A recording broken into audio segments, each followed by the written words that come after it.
Okay, well, it is 3 o'clock, so I'm going to welcome everyone. Hello, my friends. Welcome to another Dr. Selfridge live stream.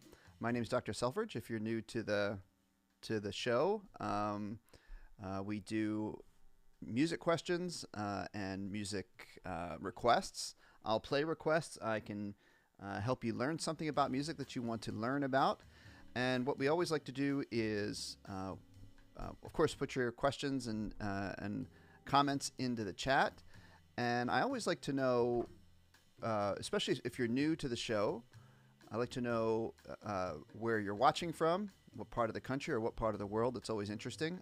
I'm in the southeast Pennsylvania, sort of the suburbs of Philadelphia, near the Philadelphia area in the United States. And it's nice to hear from people all around the world. So, and of course, if you're also, if you are asking a question about a specific instrument or any recommendations or things like that, it's very helpful to know what instrument you're asking about and sort of like how long you've been playing and your level of experience. So we have some folks already coming into the chat here with some great comments and questions. Some folks just saying hello, which is always welcome. And Matthew is in here first. Here's Matthew, and Matthew says, long time no see. Hi, Matthew. How are you? Good to see you back here. I was gone for a good, almost a month, I think. I was in Europe, which I talked about last week on my American Music Abroad trip with 165 students, and I think there were 16 or so adults that were on the trip. Lots of fun things to talk about with that trip. Some adventures and some new things that I saw. Leonardo is here. Hello to Leonardo. And Leonardo is saying hello to everyone. And so is Zoltan. Hi, Zoltan. And Leonardo is, how am I doing today? I'm doing great. Speaking of my Europe trip, this shirt here, see if anyone can identify what's going on with my shirt here, what all these different words mean. I'm sure someone will figure it out and put it in the chat. And this relates to something I did my first year on the Europe tour. This is many years ago, probably like 11 or 12 years ago, something like that. So I am doing great. Thanks for asking, Leonardo. And Shane is asking, did I get a new flute? No, I've had this flute for quite some time. I don't remember when I bought it. This is a Pearl PF. Let's see if you guys can see. Maybe I'm going to switch to my overhead camera. It's a Pearl. I don't think you're going to be able to. Yeah, there it is. It's a PF665. That's the model number of the flute. I've had it. I think I bought it 5 or so years ago. Okay, and George says hi to everyone. Hi, George. Ali D has a question. Oh, perfect. I just had my flute out. Ali D is asking, how do you get a clear tone on the flute? Is there a good technique? So I actually enjoy talking about this because this is a question a lot of people have. And when I'm working with students on how to get a clearer, more, you could think about it like you could use the word clear. I also like to use the word pure. You want a pure tone, which means when we say we want a pure tone, when we want something that's pure, we mean we don't want a lot of extraneous things in that thing that we want to be pure, right? Like pure water or anything like that. So on a flute sound, what we want to kind of try to get rid of is the stuff we want to get rid of is an excess of airiness in your sound. So we want to get rid of, we want all of the air that you're using to be converted directly into vibration and sound. We don't want a lot of air going like this. Hear all that air that's being wasted, right? So to make a more pure flute sound, what we're going to do is we're going to think about the hole in your lips that allows the air to come out. We call the aperture. It's just like a camera lens. The smaller the camera lens depends, the size of the camera lens determines how much light is going to get in for your picture. So the size of our aperture of our lips determines how much air comes out when we blow onto our flute. So if we focus this and make this a little bit smaller, so a lot of people describe it as maybe a little piece, as if it's the size of a grain of rice. The size of a grain of rice is how a lot of people describe the size of the aperture. So I say start with your lips closed, M, a relaxed M, not a tight M, not tense.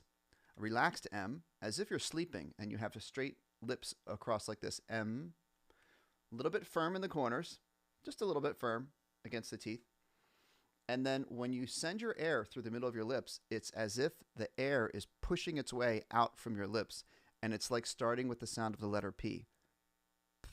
You hear that letter P at the beginning? The P. You don't want it coming out all the way across your lips.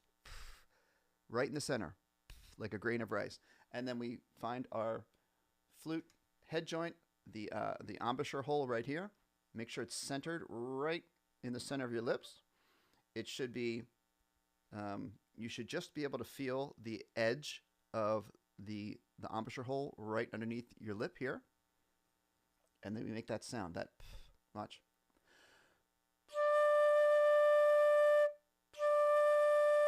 If my aperture is too wide, like this, hear that sound? It's really airy and not very focused.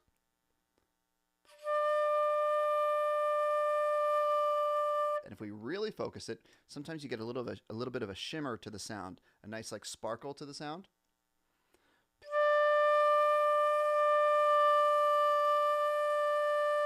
And it can get too edgy. You might not like the sound to be that edgy. It's all a little bit of personal taste. But we focus that air, and it gives you a really pure, focused flute sound.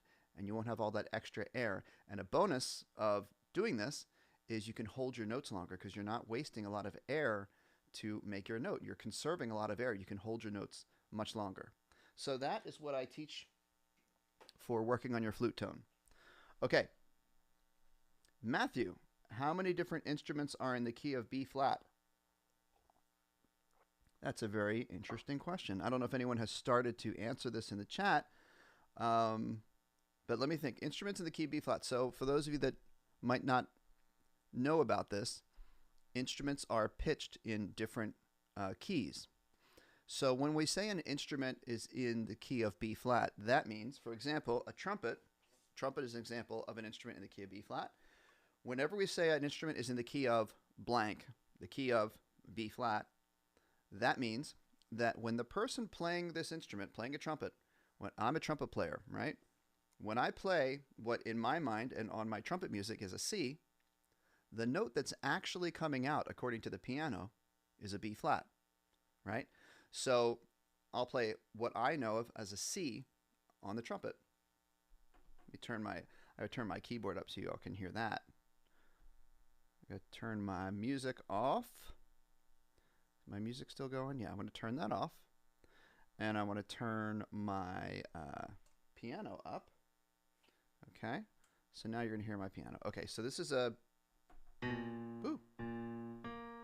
There's a B flat on the piano.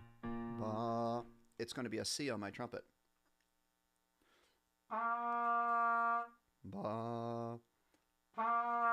So I played a C on the trumpet. That equals B flat on the piano. That's why the trumpet is called a B flat trumpet. Okay. How many B flat instruments are there? Clarinet. Regular clarinet. We call regular clarinet. The soprano clarinet, which is the one that everyone knows as a clarinet. The bass clarinet, which is twice as long as a soprano clarinet. That's also in B flat. Trumpet. Tenor sax. Soprano sax. That's 5. Someone said 5 in the chat. That might be the answer. Technically, I think a contrabass clarinet is double again, and I think that's also in B flat. That's 6. That might be it. Anyone can think of anything else? Flugelhorn. I mean, technically, if you want to go into different variations, like a flugelhorn is like the cousin of the trumpet. That's also in B flat. A cornet is like a cousin sibling of the trumpet. That's also in B flat. Okay. Zoltan, yeah. So Zoltan was here last week and says, hope I found my mouthpiece. So yeah, last week I actually had my mouthpiece, Zoltan. What I was missing was my reed. I couldn't find my reed. So Zoltan, you're from Hungary. That's cool. And I hope I'm correct on this. There's a famous music teacher whose first name was Zoltan, who I think also was from Hungary. Is that correct? Zoltan Kodály. He was a famous composer and also was one of the very influential people in his the way he had philosophies about how children should best learn music. Zoltan Kodály. Okay, so I do have my saxophone. I'm ready to go if you have any saxophone requests, okay? Let's see. Leonardo, you can. That's a great question. The screen that I put up at the end of all my live streams is this screen right here. And that is how, folks, you can contact me. And actually just underneath, so above here, bloop, here, right there, you can follow me on Dr. Selfridge on YouTube and Facebook. You could message me on Facebook, Twitter. You could follow me on Instagram. You could message me there. And then right below Leonardo's comment right there, drselfridgemusic@gmail.com. You can email me there. Okay? Okay, next. Shane, right. So Shane is answering my question earlier, what my shirt is all about. There are different models of the Selmer Paris.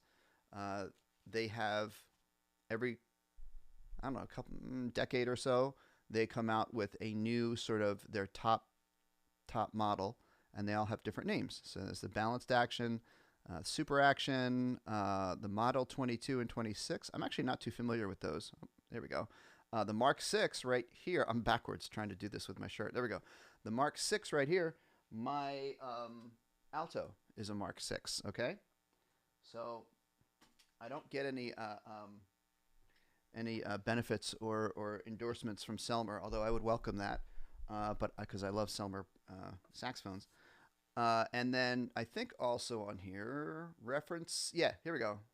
The reference, this is a reference 54. This is my tenor, which I love. It's called the reference 54 because it was based on the same schematics as the Mark 6, which was released in 1954. So they kind of re-released or did a new generation of the same, very similar schematics of the, is that the right word? Schematics of the Mark 6. Okay, Mauricio. Hello, Mauricio. Welcome back. Leonardo, my flute does work. Yes. And hello to Pepsi Cola. And Matthew, yes, also got the answer about my shirt and the saxophones. Okay, Leonardo, how do you get the high A flat, which is 4 ledger lines above the music staff on the flute? So I will show you that, but I'm also going to show you very useful thing for all musicians, and I use fingering charts all the time to help myself learn notes. So I'm just doing a little Google search here for flute fingering chart, and I'm just going to show you how we read a fingering chart, and then I'll show you how the note is played. Okay, so here we are, and I'm going to pop up here. Hello. So this is just, I just Googled flute fingering chart. All right. So when you look at a fingering chart, they're going to show you a little diagram of the buttons, right? And then, so when they, this is what the diagram corresponds to, each part of the diagram. And then over here, I don't know how much I can zoom in. There we go. So they show you the note. Like there's a low E, it's your thumb, it's on your left hand, it's 1, 2, 3, 1, 2, and your third finger is not pressed down, and your pinky. So let's go find high A flat. Here it is. All right. So for high A flat, if you can see, I don't know how well you can see that, but on your left hand, you are only pressing down these 2 fingers, 2 and 3, and you're pressing down this pinky key here, and then your other pinky. So I'm going to switch camera modes, okay? I'm going to switch to camera 3 overhead so you can see better. So here we go. Ready? Home keys, 1, 2, 3. So for a high A flat, it's 2, 3, and then this pinky right here, and then your right hand pinky here. but nothing else should be pressed down. And that can be a little bit tricky to, I'm going over here, off, there we go. That could be tricky to hold the flute, to balance the flute. So here we go. 2, 3, pinky, pinky. And it's going to sound like this. Actually, an octave higher than that. There it is.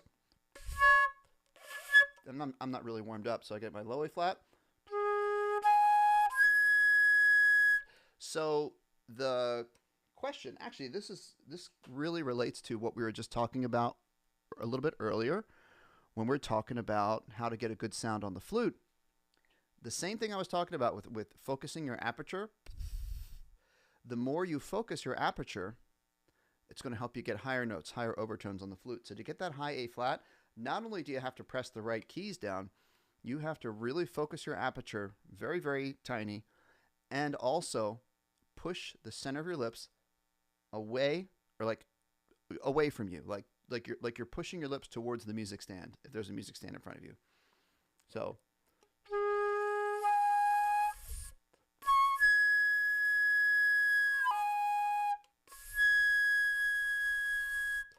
okay, so it takes a lot of practice to get those super high notes. Very, very teeny tiny adjustments in your lips to get that. Okay. Pepsi Cola says, good question. Let's keep going here. Yep, Leonardo's B flat clarinet, B flat tenor sax. That is correct. Jonathan Bartruff is waving. Hi, Jonathan. How are you? George, can I listen to this song? Benny, ooh, La La Roo. Okay, let's see. Let's give this a little looky-loo here. Benny, La La Roo, Rusiaska. This is like typing in a password. Alexand. There it is. All right, it came up on predictive search here. Okay, so this, I'm just going to click on the first video that came up. So here we go.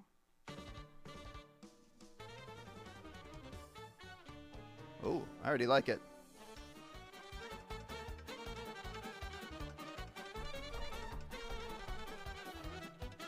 Uh-huh.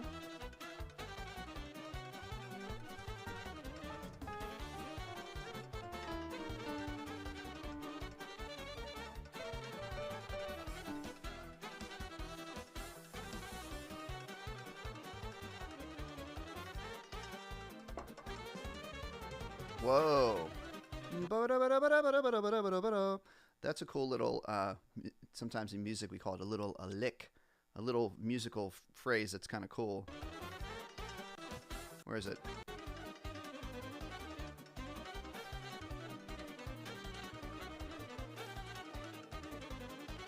Did I miss it? Ooh.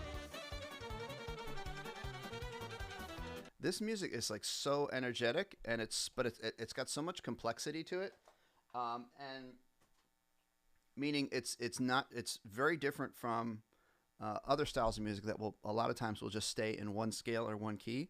There's a lot of cool stuff happening there. So my opinion of that, George, is that's super cool, a super cool song. So thank you for thanks for suggesting that we listen to that. Let's see, official Pug channel. Guta Mamaya on sax, no timestamp. Guta. We've had a lot of good questions. And this is our first actually playing request. So, Guta Mamaya on sax, no time stamp. All right, let me give it a little listen here.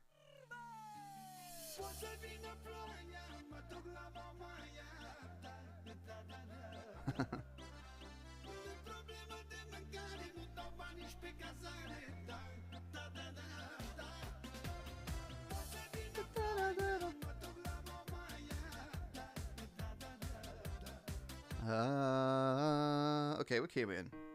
All right, we're in D minor, pretty much. I hope this is the right song because I'm figuring it out right now. Oh. This is a cool chord progression. It's a 4-chord progression. I'm going to show you on the piano here. I'm gonna turn off this. There we go.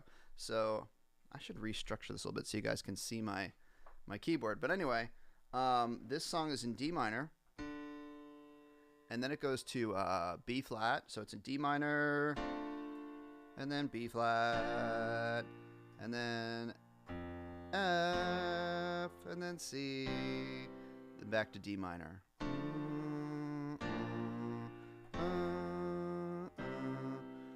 I bet there's a lot of songs. Oh, let me say hello here. I bet there's a lot of songs that use this chord progression. I'm just not thinking of them right now.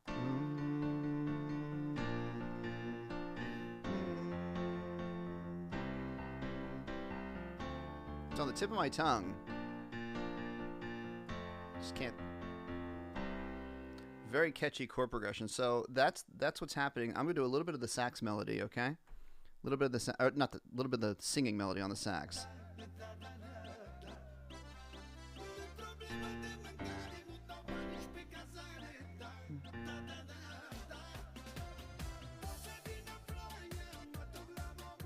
Okay. Let me see that.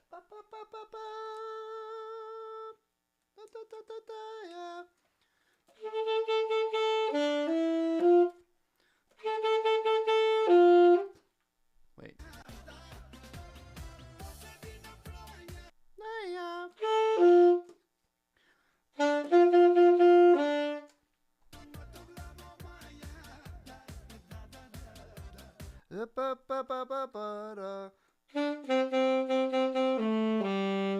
That's basically it.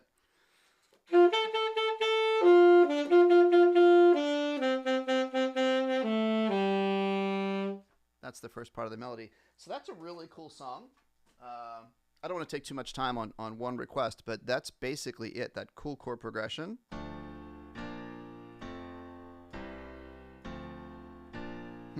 Very catchy chord progression and a little bit of the melody there. Okay, let's keep on rocking and rolling here. Leonardo has a request, Beatles on the flute. I will do another request in just a minute. Leonardo, I do not give out my phone number, but you are more than welcome to email me, okay? Maybe I should get like an 800 number, 1-800-Dr. Selfridge. Okay, so Leonardo, pick out of your requests, pick out the one you want to hear the most, and I will do that one for sure, okay? Morphin says hello. Hello. Remember, Morphin is here quite often. Okay, please explain the clef in short. Okay. So, clef. I'm gonna need a little visual aid here. So I'm gonna go to my laptop here. The clef is the symbol. Here we go. Bloop. Nope. Oh. Okay. My little video on the top is I'm kind of tiny there, but the clef is the symbol that helps you that determines what notes are going to be assigned to which line or space. So all musicians, no matter what instrument they play, we all read music on this staff that has 5 lines and 4 spaces. But the clef, what it does is it changes what your central note is. So if you're looking at a G clef, let's just go. Well, actually, so this is what it shows you. All right. So middle C, depending on which clef you're in, middle C is going to be at a different place. So if you're reading treble clef, here's what a C is, a middle C. If you're reading this alto clef, this is what violas play. There's your middle C. It's up there. And then this is your tenor clef, and there's middle C, and there's your bass clef, and middle C is there. So people will ask, like, what's the point of having different clefs? And the point is if we only all played on one clef, instruments that played really high notes or instruments that had a range that was in a certain area of the piano, you'd have all of your music would have a ton of ledger lines because all of your notes would be above or below the staff. So that's why we have different clefs. It kind of changes the center of focus. I don't know how brief that was, but I hope that made sense. Okay. Let's see. That's a very catchy tune. It's still in my head. Let's go to one of Leonardo's music requests here. Rewrite the Stars from The Greatest Showman on clarinet. Great movie. Rewrite the Stars.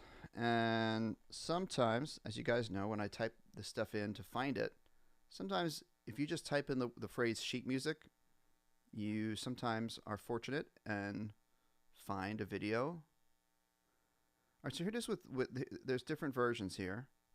They have it for violin, they have it for piano.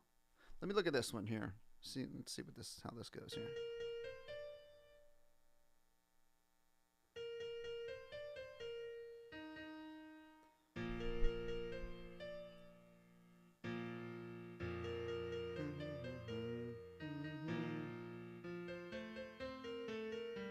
Okay.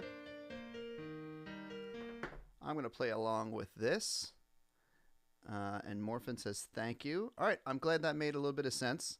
It is confusing. It is very confusing if you're just learning about it.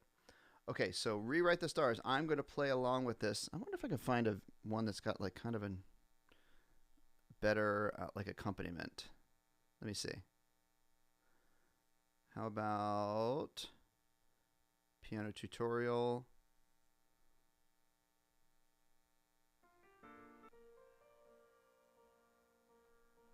I'll play this.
So that's like the second verse coming in there. Great song. I know The Greatest Showman has a lot of really great music, and I have not really checked out the soundtrack too much, but I hear a lot of good things. I mean, it's been, how many years old is it now? But I just haven't really watched it before. All right. Morphin says, I should make small tutorials about these basic things of music. That's a great idea, actually. You know, they'd be great for like these YouTube shorts, you know, like those little kind of TikTok style videos. But yeah, maybe I will. That's a great idea. Okay, so Leonardo says, can I play E major scale on the flute in the highest note? Okay, so basically, to get a full E major scale in,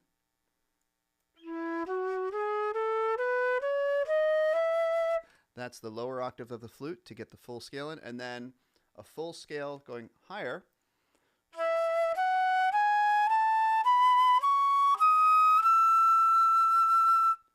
And that's about, you generally don't go up an octave higher than that on a B or on a high E. The highest a flute generally goes is up to maybe a B flat or a C above that.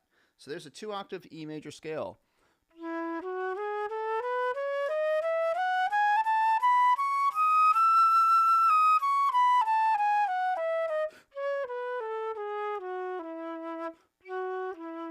So I'm a sax player, so I always like to do my F sharps with this fingering, but the proper fingering for flute for F sharp is actually the third finger. But it actually doesn't make a whole lot of difference. It's slight intonation difference. So anyway, there's a scale for you. I'm going to go back a little bit and pick up on some other requests that we have had.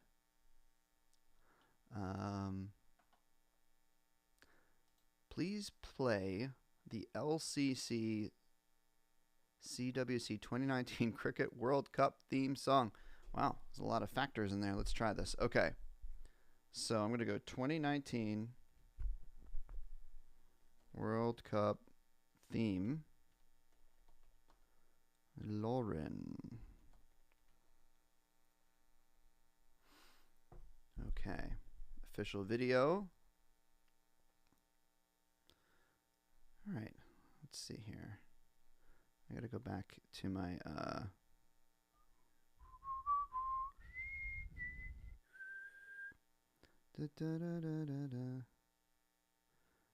I'm going to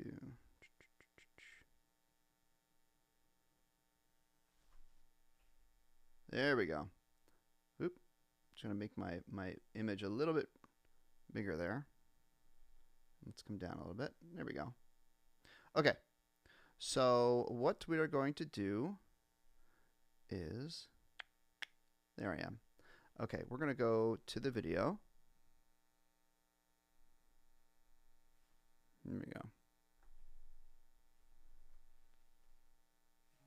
Yeah, the city has made me brave. I'm still the comfort. Yeah, the chase. I shouldn't call you in this days. Cause I know I'm not the only one who is trying to be your only one. Don't want you in my mind, but I'm beside. If you let me be your only one, there will never be a lonely one. I can't go on hoping that you might stand by. There's a million other people here tonight. You know I could have a good one if I lie. Yeah, you ain't gonna learn to love me, there's no lie. I can't stay on standby. Okay, so my computer's being a little bit cranky, but let's go back here. Okay, so whenever I'm teaching songs like this, song requests that are like sort of like pop songs, I talk about this a lot. There's usually there's an introduction, there's like a verse, you know, like a something that sets up the story or whatever, and then there's the catchy part, the hook or the chorus, and that's what's happening right here. People here tonight. You know I could have a good one if I lie. Yeah, you ain't gonna learn to love me, there's no lie. Okay. I can't stay on standby.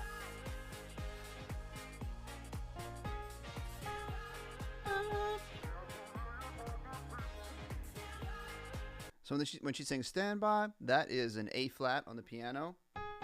Which did you ask me what instrument to play? No instrument specified. Maybe I'll do this on. I'll do it on alto sax because I didn't really play a lot last time. Da da da da da da da da.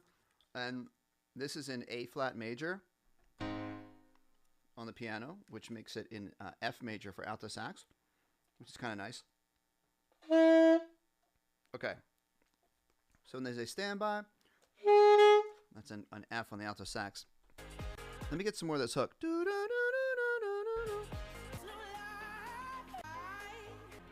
Okay. Right here.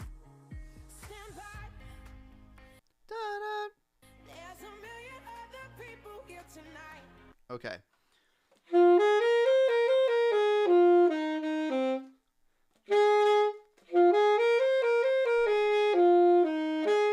Pretty much around an F pentatonic scale, which is like certain notes out of the F major scale.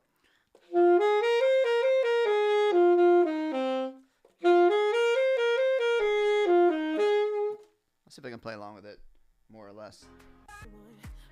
If you let me be your only one, there will never be a lonely one. I can't go on hoping that you might. Here it comes.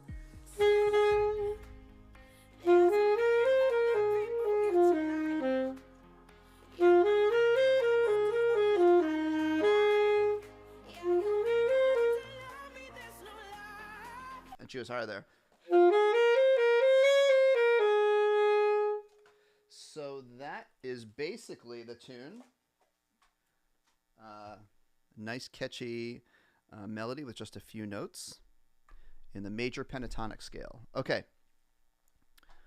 More requests here. We don't have a lot of questions, so I am happy to do some more requests. I like this one. Hey Jude, I kind of feel like playing this one. This is a classic. Pretty sure I've played this one before on the stream.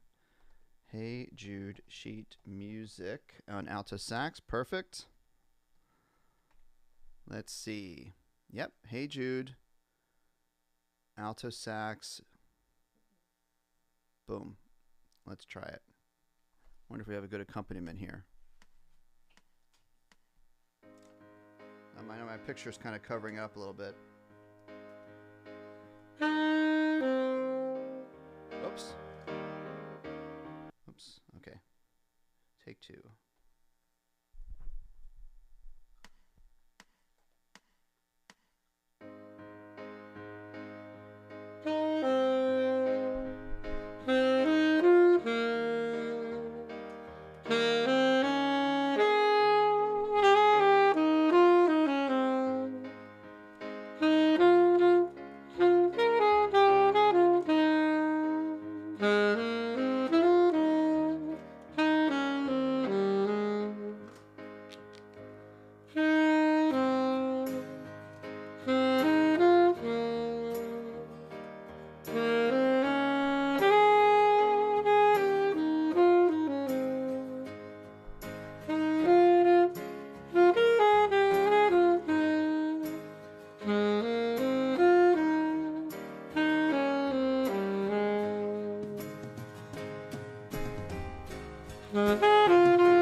Okay, well that was enough of that. That's a really cool song. I could play that whole thing.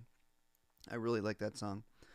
But let's see here. Other requests, other questions. We have some requests coming in from Morphin and Leonardo. Let's see. Whoa. Okay, let's go back to Morphin. This is a different one. Guitars and Cadillacs. This is one I've never heard of. Oh, Dwight Yoakam. Let's see. Let's see what happens. I just to see chords, lyrics, and timing. Yeah, there's no sheet music for this one, but I'm still going to listen to it. This is one I'm going to have to figure out. There's no sheet music that I can find on YouTube. So let's see. Here we go.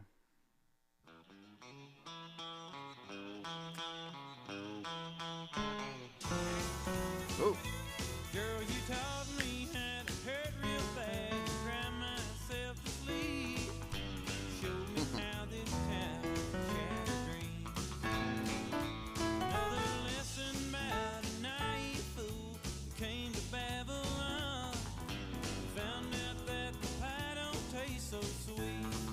A major.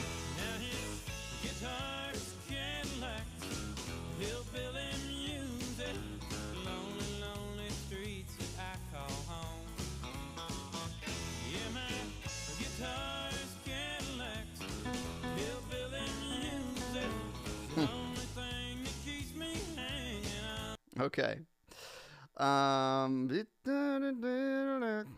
This is an A major, which put me in F sharp major on the alto sax. I'm just gonna do like the main melody here. So like the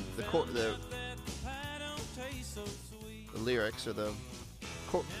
I can't think of the word. The verse. Goodness gracious, I couldn't think of the word. So it's like the verse. Okay. That's the third. B. So that would be F sharp major. That would be A sharp.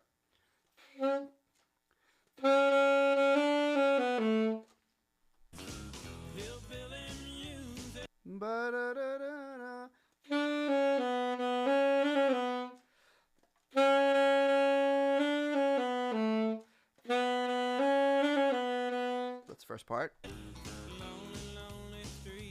No, no, no, no, no.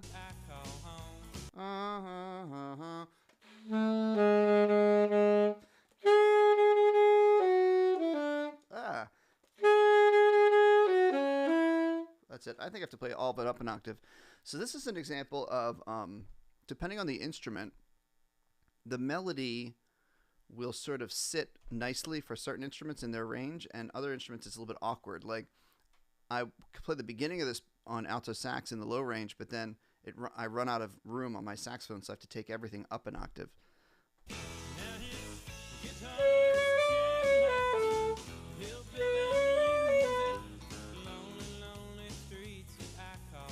No, no, no, no, no.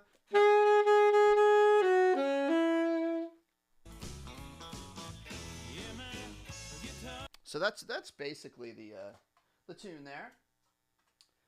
All right, that's a catchy song. I didn't know that song before, so thanks for requesting that. Let's see here. Here's a question. Is the same intonation for lower and higher octave on alto sax? I realized I'm changing my mouth shape as I switch the octave key. Is that normal? All right, I understand what you're saying. Okay, so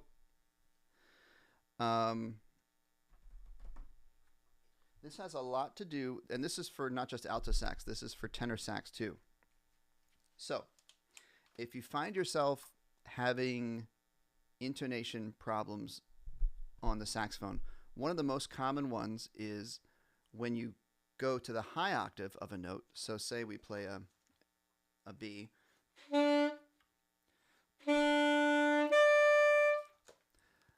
A lot of folks who are learning how to play the saxophone, if they're not doing the correct embouchure, they might tend to want to pinch or tense up your muscles for the high note. Right? And I think sometimes we either we're taught or we think, maybe you think of like a trumpet player trying to play a high note, or a singer going for the high note. They really kind of have to go like tense up. Actually, your embouchure, the tenseness and the control of your embouchure should be the same pretty much for the low note and the high note. What does all the work is the octave key. So my saxophone teacher in college had me do this exercise. It's really helpful. You practice it with a tuner, and you just have your tuner out there, and you play a note in your comfortable middle range, maybe the lower octave. Now I don't know if I'm really in tune. I don't have a tuner in front of me, but so I got that, and practice literally just tapping the octave key, and don't do any other changes to what you're doing.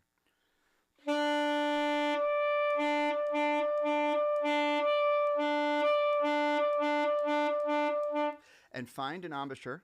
You got the O-shaped embouchure, you got your flat chin, all the things I talk about in my beginner embouchure videos for saxophone.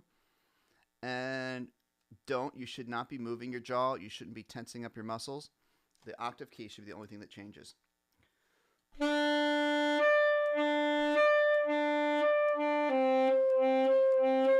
you do have to do a little bit of extra support to get the note to speak. And a little bit with the inside of your mouth, kind of like the way your tongue shape is.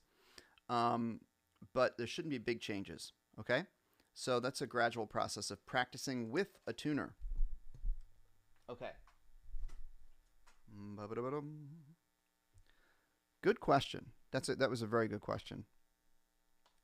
George has another...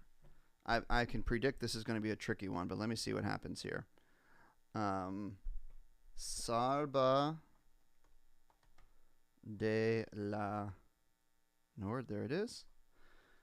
10 to 24. All right, these songs always get me because they've got a lot going on.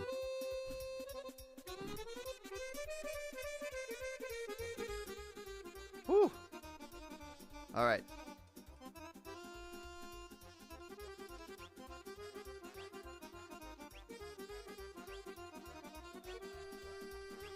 Okay, so my question is, you gave me a timestamp, 10 to 24, but I don't know if I'm on the right video, right?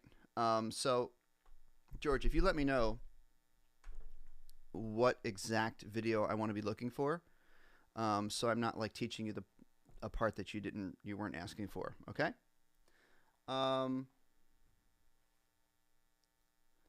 Matthew, can I play Born to Be Wild? I do see all your requests coming in, folks. So I try to balance it out so everyone gets a request in. Matthew, can I play Born to Be Wild by Steppenwolf on clarinet? I remember this song. I haven't listened to it in a while. Born to be wild. All right, let's try it. Born to be wild. Steppenwolf. I wonder what key this is in. Let's give this a listen.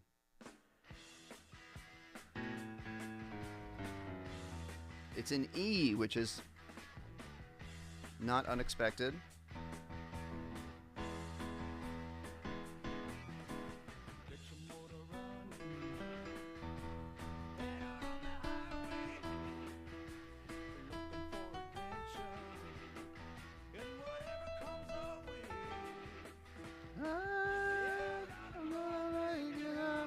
Yep. That's it.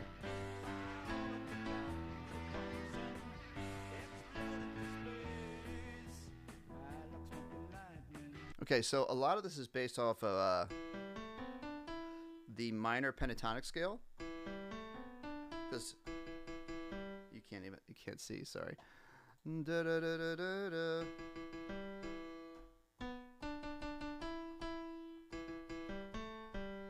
A lot of that stuff. So I'm going to skip the part where he goes, the Born to Be Wild part. Actually, I'll just teach you. He asked for it on clarinet. So this is in E minor, or it's like it's kind of E blues. It's like slightly like the guitar.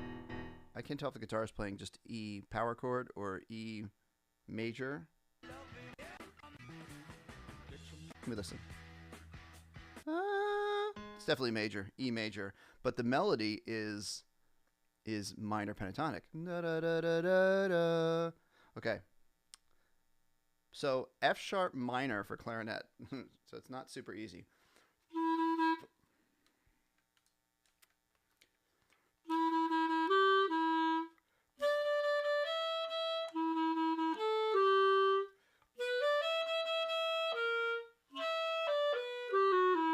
Something like that. I'm going to skip to the Born to Be Wild part. Born to be wild. That part. That's the root. That's all it is. It's F sharp to da, da, da, E, F sharp, E, D sharp, E. I'll skip to that part.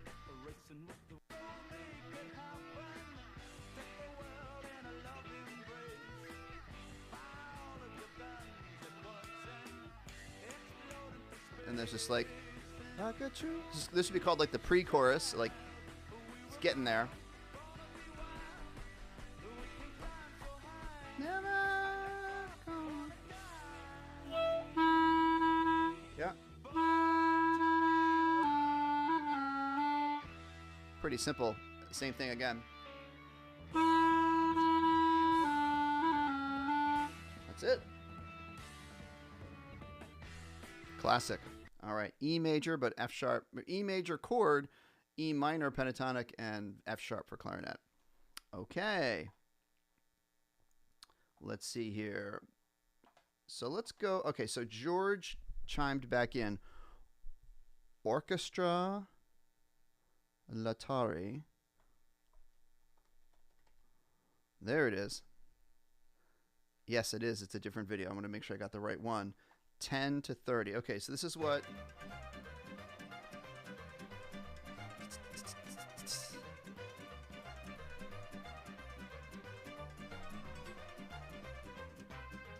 Ah.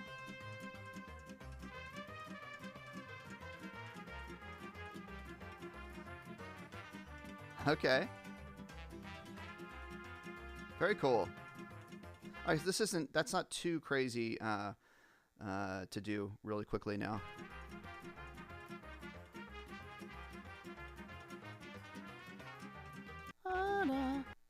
Okay, so let me see. Ba and alto sax. Ba. All right, that's a C, so it'd be an A on alto sax. Let's see what scale we're doing here. Ba da da da.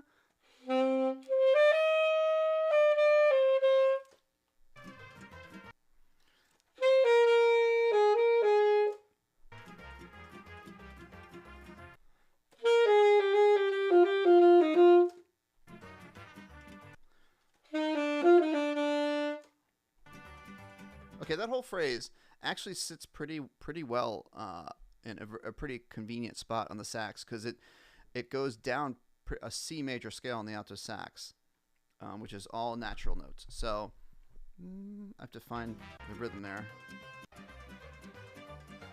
So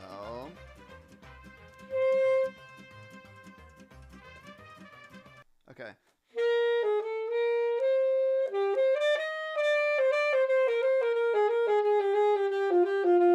Something like that. All right.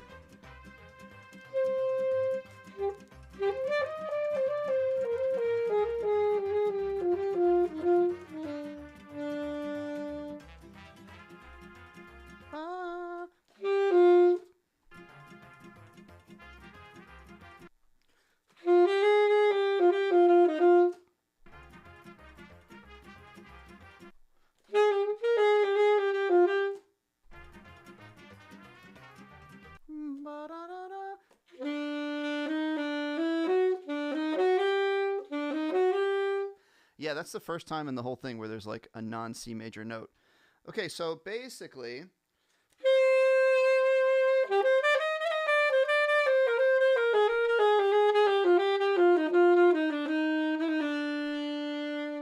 And then like... I lost it from there. Yeah.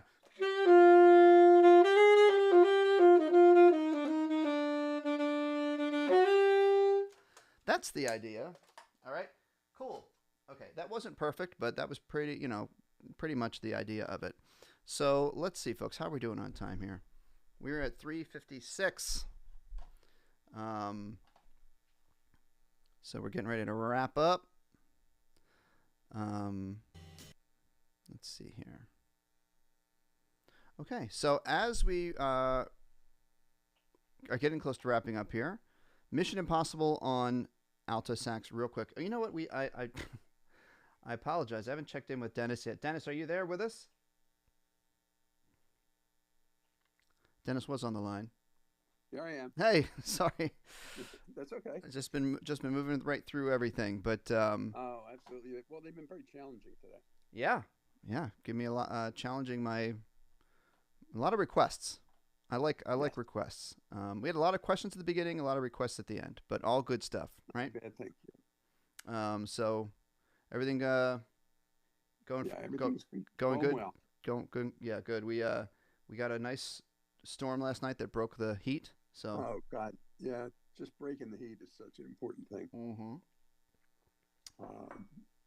Because sometimes I have trouble with breathing, and when it gets muggy like that, I can't go out at all. Yeah, and thankfully we haven't had any more of the air quality stuff, but right. But yeah, that heat is bad enough. So, well, Dennis, thanks again for another great show. I'm going to probably sign off in just another minute, but I think I'm going to do Zoltan's last request here, Mission Impossible. Okay. But thanks again for being here. Anytime, my friend.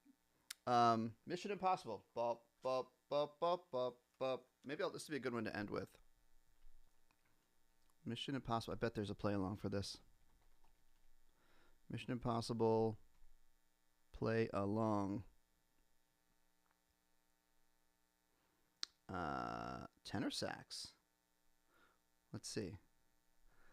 I'm going to see if I'm going to press my luck here and search for alto sax. Okay. Here we go.